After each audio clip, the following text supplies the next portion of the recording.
Pessoal, então vamos continuar, né? Agora na segunda aula, tá? Nós já tivemos a apresentação, primeira aula, agora já é a segunda aula, ok? Então vamos continuar. Aqui na segunda aula, avaliação de exposição aos agentes ambientais. Qual que é o objetivo aqui nessa avaliação de exposição aos agentes ambientais? É conhecer e classificar os agentes ambientais, quer dizer, ocupacionais. Conhecer os fatores determinantes da sua exposição e as características e estratégias de avaliação. Eu tinha falado na primeira aula quais são os agentes físicos, químicos e biológicos. Mas, se vocês quiserem voltar o vídeo, anotar lá, ou também tem alguma tabelinha também de agentes ocupacionais também na internet, lá com todos os cinco, né? Azul, um, dois, três, quatro, todos os cinco classificações de agentes ambientais. São todos eles que estão na internet, inclusive o amarelo e o azul, que a gente não vai falar. Na aula a gente não usa eles, mas que eles são, em programas, são considerados também, tá certo? Na maioria das atividades industriais, existem processos capazes de gerarem no ambiente de trabalho substâncias e fenômenos físicos, e que, em função da sua natureza, concentração e intensidade, quer dizer, em função da sua natureza, concentração e intensidade, então são três fatores diferentes, né? Ao encontrarem juntos com o organismo dos trabalhadores, podem produzir moléstias ou danos à sua saúde. Pode ser os riscos que a gente tinha citado, físico-químicos e biológicos. Cada um desses grupos subsidem-se de acordo com as suas consequências fisiológicas, que podem provocar, que era uma função, características fisioquímicas, concentração ou intensidade dos agentes, quer segundo a sua ação sobre o seu organismo. Adiante estudamos com mais detalhe cada um desses riscos, né? Bom, os fatores determinantes de uma exposição, certo? Na prática da higiene ocupacional, os resultados das avaliações de exposição são frequentemente comparados com os limites de exposição ocupacionais, que são ditos como limite de tolerância, certo? Esses fornecem orientações para estabelecer níveis aceitáveis de exposição ao seu controle, né? Como eu já tinha dito na aula passada, que é um nível limite, certo? Em que, passou daquilo, não pode ser usado, o funcionário, eles vão ter outras características, mas dentro do limite, ele vai trabalhar, mas além, entre a metade do limite, né, nós temos aí um percalço aí, um intermediário aí de números, que entre o limite e a metade do seu limite, eu possa trabalhar, mas já com ações prevenindo acidentes, prevenindo doenças ocupacionais, certo? Que são, e, e exposição acima dos limites requer medidas corretivas imediatas, certo? E para os profissionais prevencionistas e intervencionistas, será no nível de ação que geralmente é a metade do limite de tolerância, quer dizer, esse nível de ação que entre o limite e a metade do seu limite, seria já o nível de ação, ok? A gente vai falar mais para frente ainda. Em função das dificuldades de realizar uma avaliação representativa das exposições, recomenda-se sempre uma análise criteriosa dos resultados, pois muitas das vezes estão presentes, certo? Características físico-químicas do agente químico ou natureza do agente físico, certo? Características físicas químicas, certo? Dentre vários fatores aqui de avaliação, certo? Classificação dos riscos ambientais, nós temos, já falamos, né?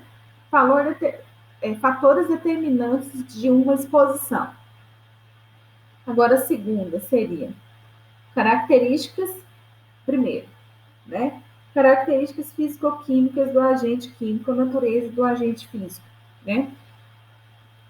Como você trabalhar, né, e conhecer as propriedades, né, daqueles agentes que você está trabalhando. Conhecer a profundo mesmo, certo? Como conhecimento, as características específicas de cada agente é fundamental para determinar o potencial de sua agressividade, concluindo na proporção de medidas técnicas para sua neutralização. Cada agente ambiental tem características e efeitos específicos, de acordo com a sua natureza.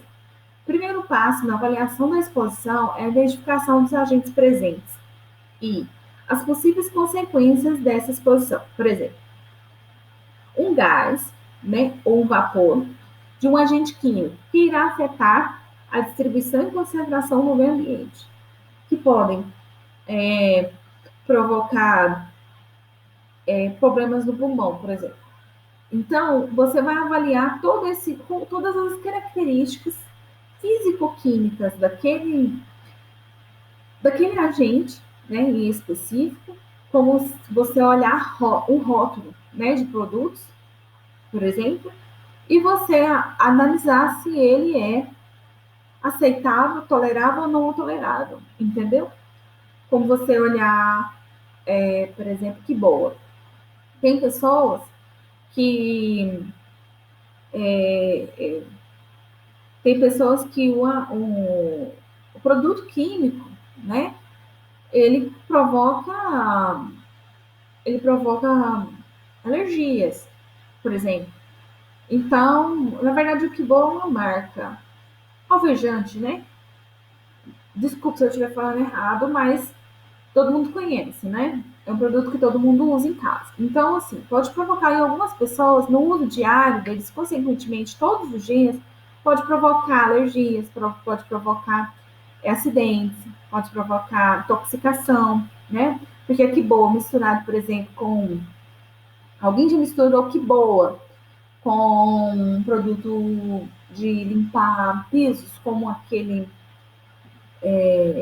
produtos fortes, eles juntos provocam um gás muito forte que fecha os esfíncter, a garganta, e provoca mal-estar. Eu já fiz isso aqui em casa, aconteceu isso da mesma forma no banheiro. Então, o que acontece? Se a pessoa trabalhando uma vez ou outra, pode até ser tolerável, mas se ela trabalhar todos os dias como a pessoa de limpeza, pode pode provocar a saúde da pessoa. Por exemplo, agora na próxima etapa, que seria o tempo de exposição, é o que eu estou dizendo. Na maioria das vezes, também é importante você analisar o tempo exposto daquele produto. Se você usa uma vez a cada semana ou uma vez a cada mês, aquele produto específico que te provoca mal-estar, te provoca sensações ruins, mal-estar ou tonteira, por exemplo, você, dependendo do tempo de exposição, você pode ser tolerável, certo? Mas se naquele momento, se você for usar todos os dias e durante o tempo todo, aí já é intolerável, certo? Então, é uma coisa que também você tem que analisar, reconhecer e você controlar essa atividade, certo? Então, quanto maior o tempo de exposição, maiores são a possibilidade de se produzir uma doença ocupacional.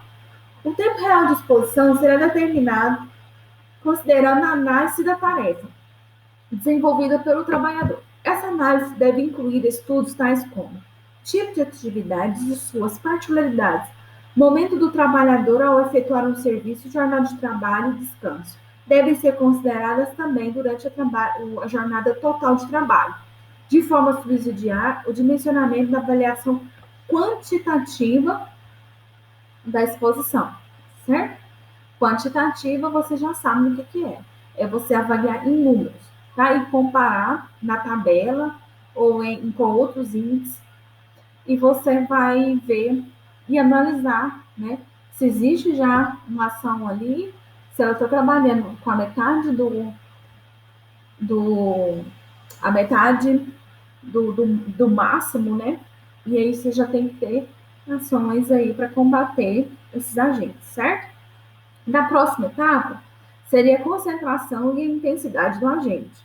Então, a gente já falou aí para você avaliar os fatores de exposição, né? que seria fatores físico-químicos, né, da natureza do agente, tempo de exposição, e agora seria a concentração ou a intensidade do agente. Quer dizer, quanto maior eu trabalhar, se eu estou, enfim, a concentração, ela pode definir o tempo, né, de exposição, por exemplo, certo? Se eu estou trabalhando num local onde eu tenho uma temperatura muito alta, eu tenho que trabalhar mais pouco tempo para eu poder suportar e ser tolerável para mim, por exemplo. Só dar um exemplo para vocês entenderem. Então, a concentração e a intensidade do agente é também prioridade aqui, certo? No HO. Porque tudo que você vai avaliar, você tem que avaliar as consequências daquilo ao decorrer do longo dos anos todos, até você se aposentar, né? É o que a gente diz quando a gente trabalha e é prevencionista, certo? Então, quanto maior a concentração ou a intensidade do agente agressivo presente no meio ambiente, esse eu digo meio ambiente do trabalho, tá? É o local laboral do trabalho, ok? Maior será a possibilidade de efeitos nocivos à saúde dos trabalhadores.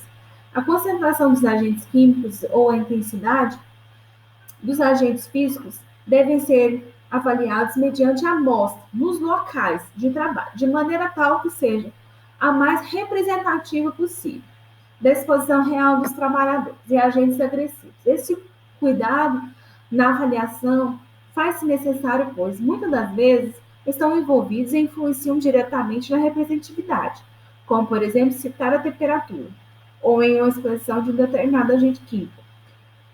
A gente já trabalhou a aula passada sobre um representante para um grupo, certo? Ou você pega ou aquela pessoa que está mais exposta ao agente químico, ou físico ou biológico, para ser um representante daquele grupo homogêneo, seria um grupo homogêneo, ou você pega 10% daquela população. Se a gente tem uma porcentagem acima, eu considero que se a gente tem uma população de pessoas acima de 100 ou acima de 50, dependendo do local de trabalho, você já vai começar a trabalhar com uma porcentagem e não como uma pessoa representante. Porque, além de tudo, eu posso pegar um grupo homogêneo, mas nessas 100 pessoas, sempre umas trabalham mais, outras trabalham menos exposto ao risco, mesmo tendo a mesma atividade e mesmo as mesmas atividades e a mesma ordem de serviço, certo? E a mesma função, certo? Então, tem pessoas que vão trabalhar mais ativamente em um certo tipo de risco do que outras. Então, não tem como, às vezes, eu nomear uma pessoa, e sim várias pessoas. Então, eu não posso renomear só uma pessoa. Eu renomeio 10% da população, ali do grupo total. Por exemplo, se eu tiver 100 pessoas numa indústria em que o agente que eu estou monitorando que seja agente químico, por exemplo, numa indústria farmacêutica, em que o produto químico ele provoca irritação na pele, por exemplo, que trabalha, vamos para o agente numa estação, numa subestação, não, subestação não. Uma indústria que usa amônia, por exemplo, manipula amônia, certo? Ou ácido úrico, né? Que é muito usado indústria de couro, por exemplo, né? Frigorífico, não, couro, né? Então, se tem 100 pessoas, isso pode ser possível, vamos supor que seja 100 pessoas que trabalham ali, todas expostas no mesmo risco. Não tem como avaliar uma pessoa, porque às vezes essa pessoa ela trabalha num turno e a outra trabalha em outro turno, por exemplo.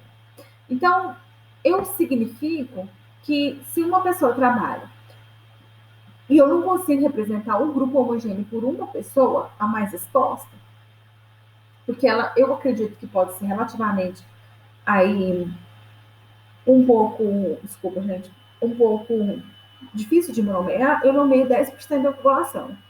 Quer dizer, de 100 pessoas, eu posso avaliar até 10 pessoas. Isso, às vezes, é um pouco difícil por causa das condições financeiras da empresa. mas é o mais correto você fazer. Ou senão você nomeia no mínimo 5% da população a fazer todo esse monitoramento aí. E pode ser aleatório. Assim, você pode escolher sem muitos critérios, né? Você vai escolher ali um que tem mais, outro que tem menos, um que tem mais, outro que tem menos, de acordo com suas condições aí de avaliação, certo? Depois, depois desse depois dessa concentração e intensidade do agente que a gente tinha falado, é a suscetibilidade individual. Que tem, existe pessoas dentro, quando a gente faz quando a CGH, ou IET, a Fundacentro fez testes, fizeram testes, descobriu que o limite de tolerância em um nível X, por exemplo, existe uma curva, né, da população entre as pessoas que sentiram bem até um certo nível, depois elas não conseguiram mais aguentar, né, um certo nível ali, que a gente se considerou ali, se estimou que seria o limite tolerável, certo? Dessa curva que a gente vai aprender isso aí na aula presente, dentro dessa curva, existem uma porcentagem maior de pessoas que toleram até tal nível, né? Até uma porcentagem X, né, de uma substância química, ela consegue suportar. Tem um número de pessoas mínimas, mas existem isso, que elas são elas têm mais tolerância e intolerância a esses agentes. Por exemplo, dentro de uma população de 1.000 pessoas, 1.000 casos,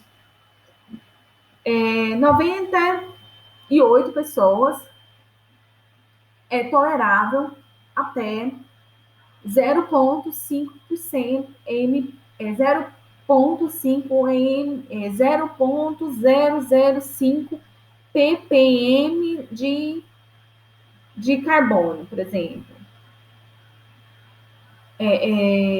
Não, vamos pôr diferente, que acho que eu errei aqui. Acho que é parte ppm, não sei se é ppm não, mas vamos aqui. Parte por minuto. Acho que eu tô falando errado aqui. Eu tô confundindo aqui. Gases.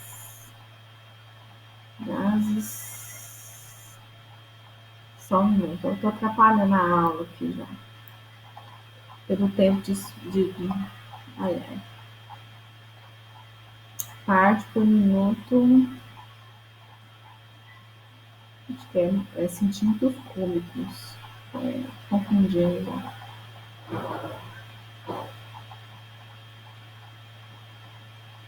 Aqui, ó. ppm mesmo. Também não falei nada errado. São gases e vapores, né? De carbono, certo?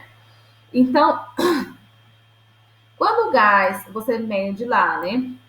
Você mede o gás e aí ele a 95% da população, 95% da população é tolerável até aquele nível, certo? Até aquele nível de oxigênio e carbono. Tem uma porcentagem, né, significativa ou não significativa, de pessoas que são intoleráveis, que elas são hipersensíveis ou hipossensíveis. Dentro desses 95, 5% eu divido aí, vamos supor, né? Não vou dividir, mas às vezes não é divisível assim, tão simples assim, tá? Então, 95% da população é tolerável até tal nível, e 3% é hipersensível, não consegue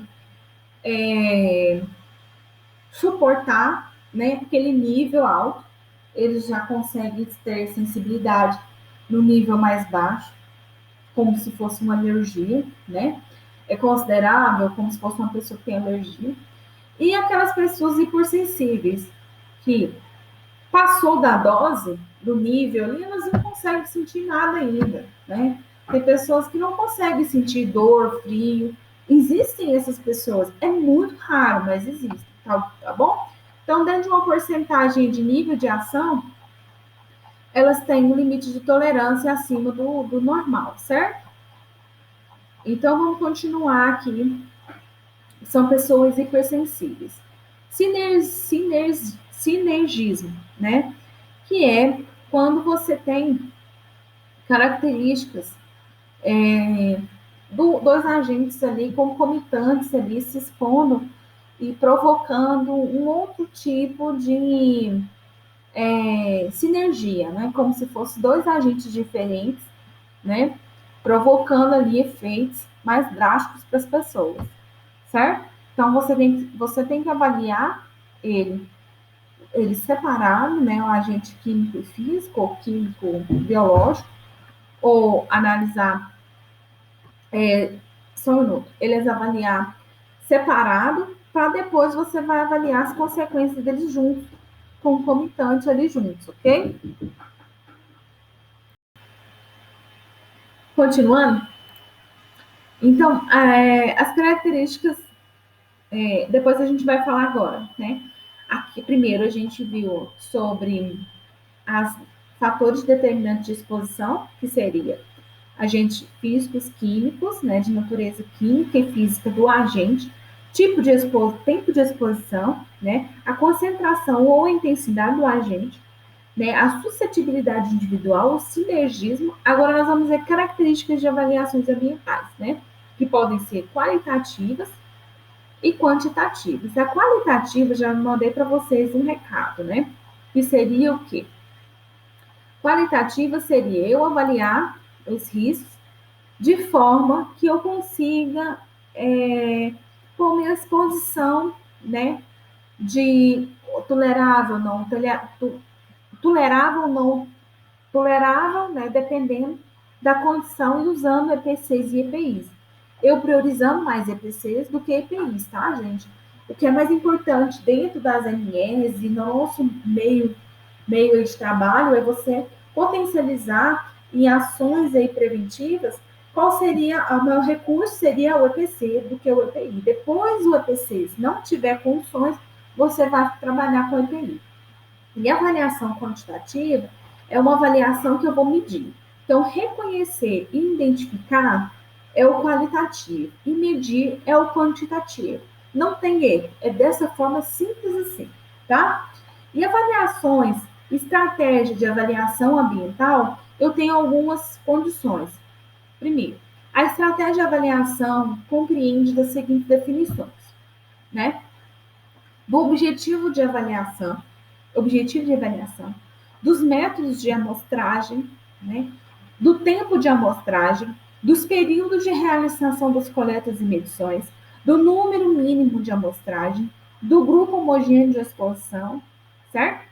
E depois a gente vai trabalhar como limite de tolerância. Mas primeiro eu preciso explicar cada um deles e o tempo que no vídeo não vai dar. Eu vou ter que gravar agora a próxima aula falando sobre essas avaliações,